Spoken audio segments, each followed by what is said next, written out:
శ్రీమాత్రే నమః. కన్యా రాశి వారికి ఏప్రిల్ మాసంలో ఎలా ఉండబోతుంది? మనం జాతకాన్ని పరిశీలించినప్పుడు కన్యా రాశికి అన్ని గ్రహ స్థితులు ఏ విధంగా ఉన్నాయో చూసుకోవాలన్నమాట. ఈ యొక్క మాసంలో అన్నిట్లో కూడా ప్రారంభ దశలో విజయం సాధిస్తారు.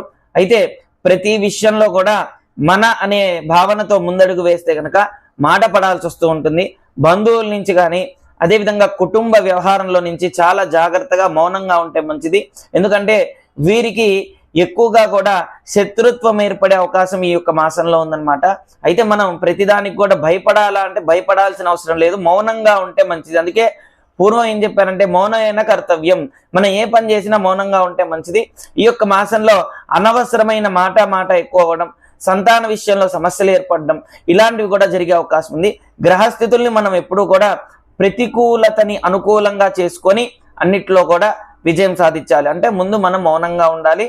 అదేవిధంగా వీరికి ఈ యొక్క మాసం బాగుండటానికి సుబ్రహ్మణ్య అపరాధ క్షమాపణ స్తోత్రం, సుబ్రహ్మణ్యేశ్వర స్వామి ఆరాధన చేస్తే వీరికి అన్నిట్లో కూడా విజయం సాధిస్తారు. ఓం శ్రీ దత్తాయ నమః. ఓం శ్రీ దత్తాత్రేయాయ నమః.